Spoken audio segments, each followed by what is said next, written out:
자, 오늘 제목을 다 함께 한번 다시 읽어보시겠습니다. 함께 읽으십니다.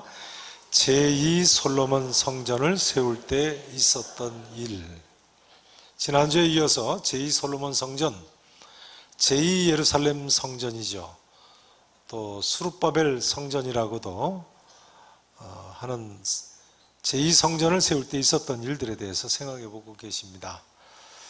지난주에는 제2성전을 세울 때 어떤 일들이 있었다고 말씀드렸죠? 다 기억나시죠? 네. 세 가지였는데요. 첫째는 지도자들이 앞장서서 헌신을 했습니다.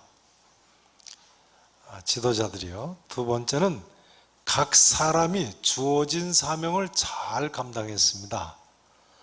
세 번째는 모든 사람이 하나님을 찬양했습니다. 오늘이 우리 교회 설립 66주년 기념주일인데요. 자, 한번 따라서 하실까요?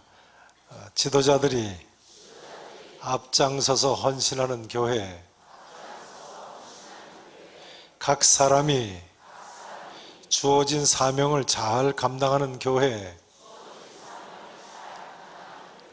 모든 사람이 하나님을 찬양하는 교회. 아멘. 자, 그런데 오늘 본문에 보면요, 제2성전을 세울 때 있었던 또 다른 특징들이 나와 있습니다. 네 번째 특징은요, 성전 건축 도중에 고난이 있었다는 점입니다. 고난이 있었어요. 오늘 에스라서 4장 전체가 이 사실을 보여주죠. 이 성전 건축 중에 주위 사람들의 회방으로 심지어 건축을 더 이상 하지 못하고 중단할 정도가 됐어요. 자, 1절에서 4절 말씀을 한번 보시죠. 1절부터 4절 말씀 제가 봉독을 드리겠습니다. 잡혔던 자들의 자손이, 그러니까 바벨론 포로로 사로잡혀 갔던 자들의 자손이, 이런 이야기죠. 이스라엘의 하나님 여호와의 성전을 건축한다 함을, 되돌아와서 성전을 건축한다 함을 누가 들었어요? 유다와 베냐민 지파의 대적들이 들었어요. 무슨 이야기입니까? 남한국 유다는 유다 지파와 베냐민 두 지파가 세운 나라죠. 그 대적들이 듣고 수룹바벨 총독과 족장들에게 나와 이 대적들이 뭐라고 이야기합니까? 이르되 우리도 너희와 함께 뭐하게 하라고요? 성전 건축하는데 우리도 참여시키라는 거예요. 우리도 너희와 같이, 왜 그렇습니까? 너희 하나님을 뭐 한다고요? 찾노라. 그러나 사실은 하나님을 제대로 섬기는 사람들이 아니죠. 이스라엘 백성들이 바벨론 포로로 끌려가니까 주위에 살던 아랍 족속들이 들어와서 그냥 거기에서 살면서 자기 신도 섬기고 하나님도 섬기고 하는 그런 사람들이었어요. 보세요. 아수르 왕, 어느 왕이요? 에살핫돈 왕이, 아수르의 에살핫돈 왕이요, 우리를 이리로 오게 한 날부터 우리가 하나님께 제사를 드리노라 하니, 총독 수룹바벨과 대제사장 예수아와 기타 이스라엘 족장들이 이르되 우리 하나님의 성전을 건축하는데 너희는 우리와 상관이 없느니라. 동참하지 못하게 하는 거죠. 왜요? 바사왕 고레스 대왕이 우리에게 명령하신 대로 우리가 이스라엘의 하나님 여호와를 위하여 홀로 건축하리라, 성전을 건축하리라 하였더니, 이로부터 그 땅 백성이 누구겠어요? 이 이방 백성들이 말이죠. 이방 백성들이, 회방하는 이 이방 백성들이 유다 백성의 손을 약하게 하여 그 건축을 뭐 했다고요? 방해를 했어요. 그래서 바사왕 초대 고레스 대왕의 시대부터 바사왕 제4대 왕이죠. 어느 왕이 즉위할 때까지요? 다리오 대왕이 즉위할 때까지 관리들에게 뇌물을 줘서 그 계획을 막았다고 되어 있어요. 어떤 관리들이겠습니까? 바사 대제국의 고관들에게 뇌물을 준 거예요. 애초에 제2성전 공사는 바사 제국 고레스 대왕의 조서에 의해서 시작되지 않았습니까? 바사 제국의 황제의 도장이 찍힌 조서는요, 아무도, 심지어 황제 자신도 고칠 수 없는 그런 명령이었습니다. 그런데도 인근의 이방인들, 특히 사마리아인들이죠, 이 사람들이 예루살렘 제2성전이 건축되는 것을 원치 않아서 바사 제국의 관리들에게, 고관들에게 뇌물까지 주면서 방해해서 이 성전 건축이 중단됐다는 거예요. 자, 주보 2면 설교 묘문을 좀 한번 보시고 또 계속하겠습니다. 주보 2면 보세요. 거기 들어가는 말 보시면요, 바사 제국의 일대 초대왕은 고레스 대왕이죠. 제4대왕이 누구라고요? 다리우스 1세, 다리오 대왕입니다. 그 다음 5대왕은 누굽니까? 아수에로 왕. 대왕과 왕은 다르죠. 대왕은 아무나 대왕이라고 부르는 것이 아니고 아주 위대한 왕을 대왕이라고 부릅니다. 우리나라 반만년 역사의 대왕이 몇 분 안 되시죠? 광개토 대왕이시죠. 또 대왕님이 누가 계세요? 세종대왕님. 태조대왕이나 정조대왕 정도, 그죠? 대왕자 붙일까요? 다 왕 아닙니까? 고레스 대왕과 다리오 대왕은 대단한 세계사적인 대왕들입니다. 그리고 나서 그 다음 5대왕이 아하수에로 왕이에요. 이 아하수에로는 누구의 남편입니까? 에스더의 남편이죠. 에스더의 남편, 에스더. 그 다음 6대왕이 누굽니까? 아닥사스다 왕입니다. 자, 이 배경에서 그 다음 6절부터 보세요. 이처럼 계획을 막았는데 6절 보세요. 또 어느 왕이 즉위할 때요? 아하수에로 왕. 바사 제국의 몇 대 왕이라고요? 5대 왕. 누구의 남편이라고요? 에스더의 남편 아하수에로가 즉위할 때 그들이 글을 올려, 이 이방인들이 황제한테 글을 올렸어요. 아하수에로 황제한테요. 유다와 예루살렘 주민을 고발하니라, 고발장을 접수했어요. 그 다음 어느 왕 때예요? 아닥사스다 왕. 몇 대 왕이라고요? 6대 왕. 아닥사스다 왕 때 비슬람과 미드르닷과 다브엘과 그의 동료들이, 이 사람들은 누군가요?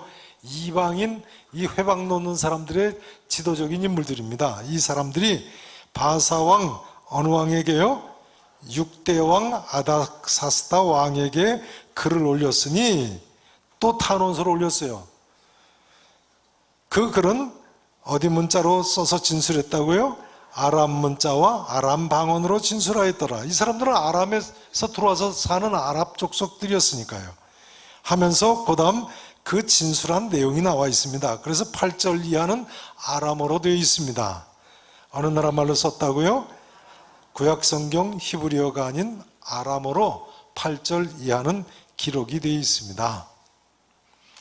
아무튼 그러니까요, 6절 이하는 사실은 예루살렘 제2성전을 기록할 때 그때 사건이 아니고 그 이후의 사건입니다. 예루살렘 성전 언제 다시 공사가 재개됐어요? 고레스 왕 때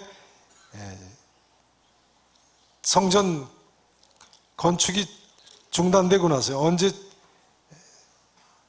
다시 재개됐습니까? 자, 24절을 보세요. 에스라서 4장 24절 마지막 절 보세요. 자, 같이 읽으십니다. 시작. 이에 예루살렘에서 하나님의 성전 공사가 바사왕 다리오 제2년까지 중단되니라. 제2성전이 바사의 제4대왕 어느 왕 2년까지 중단됐다고요?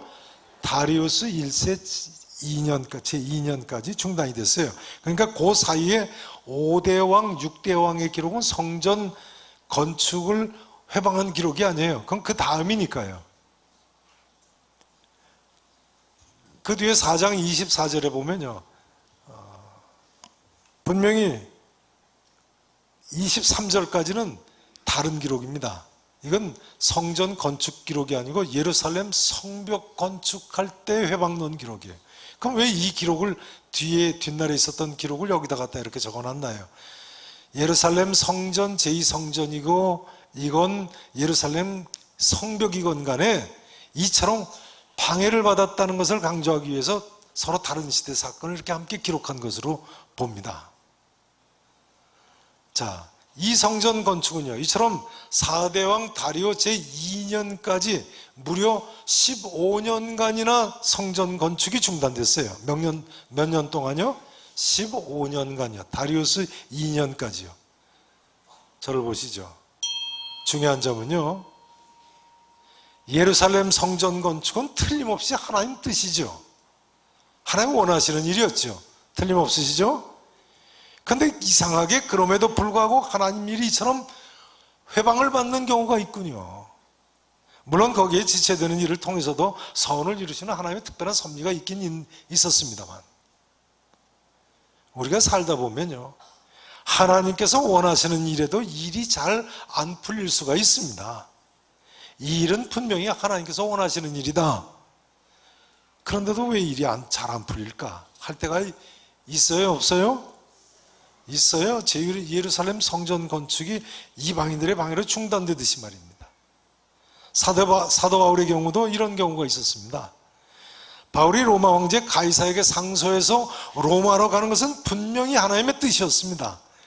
그런데 그럼에도 불구하고 로마로 가던 도중에 유라굴로라는 광풍을 만나서 죽기까지 되지 않았습니까?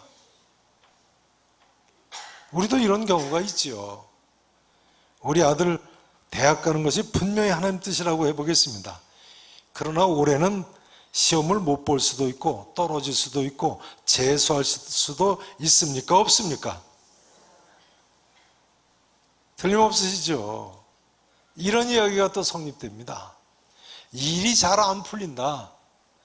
그렇다고 해서 이건 하나님 뜻이 아니구나 하고 미리 일찍 포기해서 되겠습니까? 안 되겠습니까? 안 되지요. 여러분, 일이 잘 안 풀리는 것을 보니까 이건 분명히 하나님 뜻이 아니구나 하고 생각할 수 있습니까? 그런 경우 그 일이 하나님 뜻이 아닐 수도 있지만요, 그 일이 하나님 뜻인데도 불구하고 지금은 잘 안 풀릴 수도 있는 것입니다. 제2성전 건축이 분명히 하나님 뜻이었습니다만 이방인들의 방해로 중단될 수 있었던 것처럼 말이죠. 바울은요, 로마로 가다가 유라굴로 광풍을 만났어요. 그렇다고 해서 바울이 로마로 가는 것이 하나님 뜻이 아니구나 그렇게 생각하면 잘못 생각하는 것이죠. 혹시 대학 입시에 떨어졌다, 혹은 요즘 사업이 잘 안 된다 해도요, 하나님 뜻이 아니구나 하고 쉽게 포기하면 안 되십니다. 그래서 예수 잘 믿는 사람들은요, 오히려 세상 사람들보다 더 인내하고 더 끈질기게 참고 더 승부를 걸 수 있는 겁니다. 혹시 일이 잘 안 돼도 그래도 이 일하는 것이 하나님 뜻이라고 생각할 수 있으니까요. 그런데요, 예수 믿는다는 어떤 분들이요, 일이 조금만 안 돼도 세상 사람보다도 더 갈팡질팡 못하는 경우가 있는 것을 봅니다. 이것 조금 해보고 안 되는 듯 싶으면 하나님 뜻이 아닌가 보다 하고 바꾸고, 저것도 조금 해보고는 안 되는 듯 싶으면 또 포기하고 바꾸고, 잘못 생각하는 것입니다. 그러니까 예수 잘 믿는 사람들은 한 우물을 깊이 팔 수 있는 사람이라고 할 수 있습니다. 왜 그렇습니까? 믿는 사람들은 그 어떤 경우에도 하나님께서 함께 하실 줄로 믿는 사람들이니까요. 예수 믿는 사람들은요, 고난이 오면 그 고난이 오히려 내게 유익이라고 믿는 사람들인데요, 서로 광풍을 만났어도 이 풍랑 인연하여 더 빨리 간다고 나아가지 않습니까? 고요한 바다로 저천국 향할 때 주 내게 순풍 주시니 참 감사합니다.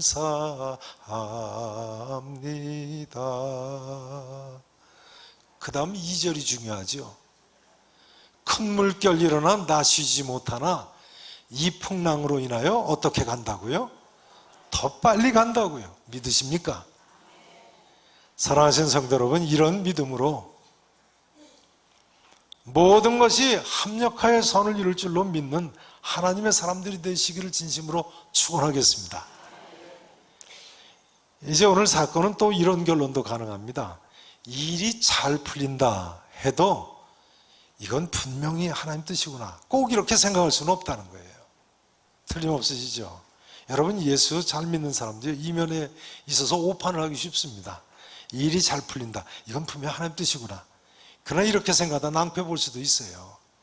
사도행전 27장 13절에 보면요, 사도 바울과 함께 로마로 가던 사람들은 크레타 섬의 베닉스라는 항구에서 남풍이 순하게 불매 그들이 뜻을 이룬 줄 알았다고 돼 있어요. 그래서 지중해로 나갔다가 유라굴로 광풍을 만났어요. 그러니까 일이 좀 잘 된다, 순풍 만난 것 같다 해도 이 일하는 것이 하나님 뜻이 분명하다 생각하면 곤란합니다. 어떤 분은 사업이 잘 돼서 하나님께서 도와주시는 줄 알고 크게 투자했는데 손해를 봤다고 그러세요. 바로 이런 경우입니다. 또 이런 경우도 있습니다. 들어보세요. 이단에 빠진 어떤 사람은요, 그 이단에 가면서부터 일이 잘 됐다는 거예요. 그렇다고 그 이단에 가는 것이 하나님 뜻입니까? 대답해 보세요. 중요합니다. 어떤 이단이나 타종교에 나가기 시작한 사람이 그 이단이나 그 타종교에 나가기 시작하면서 일이 잘 풀렸다, 그럼 그 이단 모임에 가고 그 절에 다니는 것이 하나님 뜻입니까? 그건 아니죠. 그것이 과연 하나님 뜻이냐, 그것이 과연 하나님께서 기뻐하시는 일이냐, 그것이 정말 중요한 것이죠. 물론 이단이나 절에 나가도 하나님의 일반 은총 가운데 일이 잘 되는 경우도 있죠. 하나님께서는 찬란한 햇빛이나 시원한 공기나 맑은 물이나 푸른 하늘이나 모든 사람에게 좋은 것을, 필요한 것을 골고루 일반 은총으로 베풀어 주시는 사랑의 하나님이십니다, 여러분. 그러나 그처럼 하나님의 일반 은총을 잊고도 이단에 빠지고 타종교에 빠지는 사람들은 마침내는 그 영혼이 황폐해집니다. 이단이나 다른 종교에 무슨 구원이 있습니까? 마침내는 그 영혼이 더 완악해지고 더 황폐해지고, 많은 경우에 하나님의 일반 은총도 주신 하나님께 감사할 줄 모르니까요, 다 까먹고 또 하나님의 징계가 있기도 하니까요, 십중팔구가 비참해집니다. 그러니 중요한 것은 세상적인 일시적인 풍요로움이 아니고 하나님 뜻이 무엇인가가 중요한 것입니다. 이제 제2성전을 세울 때 있었던 마지막 5번째 특징은요, 하나님의 뜻을 잘 분별하였다는 점입니다. 한번 따라서 하실까요? 하나님의 뜻을 잘 분별하는 교회. 하나님의 뜻을 잘 분별하는 교회. 앞에는 뭐라고 써놓으셨나요? 따라서 하시죠. 고난이 있는 교회. 고난이 있는 교회. 성도라고도 할 수 있습니다. 고난이 있는 성도도 있을 수 있고, 또 하나님의 뜻을 잘 분별하는 성도가 필요합니다. 오늘 보면 5장 1절 2절 말씀을 한번 보세요. 5장 1절을 제가 봉독을 드립니다. 2절을 보세요. 선지자들, 그 선지자 누구와 누굽니까? 학계 선지자, 학계서를 쓴 학계 선자와 이또의 손자 스가랴서를 쓴 스가랴 선자죠. 이 두 선자가 이스라엘의 하나님의 이름으로 유다와 예루살렘에 거주하는 유다 사람들에게 예언을 하였습니다. 예언하였더니, 자 2절 함께 읽으시죠. 시작. 이에 스알디엘의 아들 스룹바벨과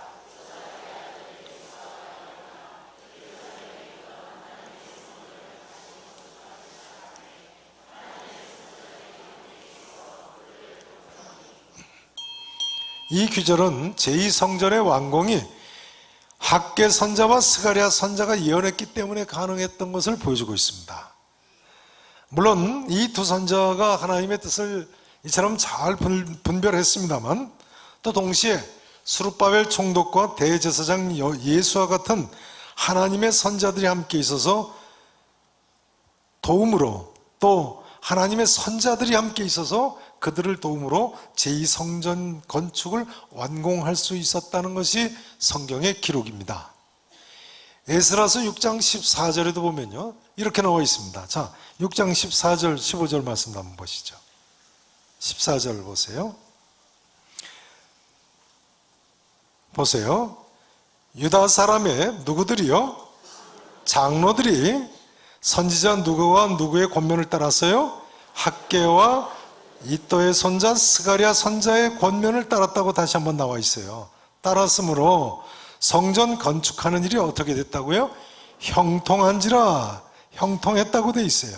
그래서 마침내 그 다음 15절에 보면 다리오 왕 제6년 아다롤은 12월입니다. 12월 며칠에 성전 공사가 끝났어요?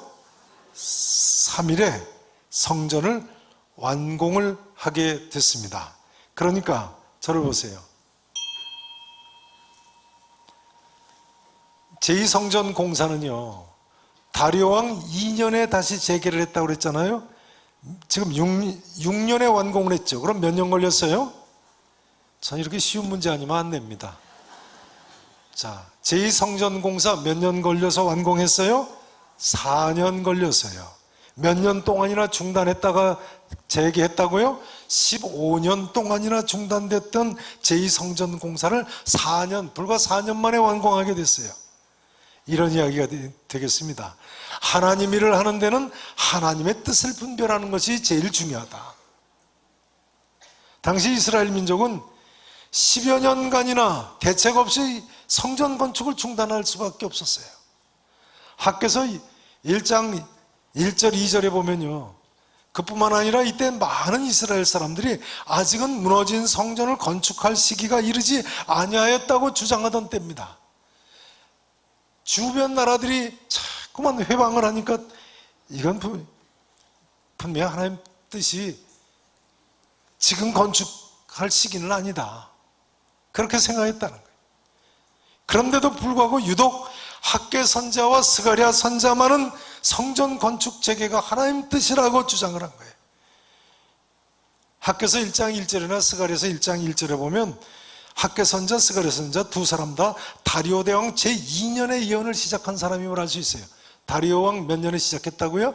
2년에 예루살렘 성전 공사를 재개하는 해에 이 두 분이 예언을 시작한 사람들이에요. 여러분, 우리 모두에게는 하나님 뜻 분별하는 것이 필요합니다. 만일 때 학개 스가랴 선자가 하나님 뜻을 제대로 분별하지 못하고 이스라엘 백성들처럼 아직은 성전을 건축할 시기가 아니라고 했다면 제2성전이 언제 재건될지 모를 일이지요. 이때 완공된 제2 예루살렘 성전은요, 이후에 AD 70년 대로마 제국 군대가 쳐들어와서 무너뜨릴 때까지 무려 585년간이나 존속된 성전입니다. 500년 이상을 존속했어요.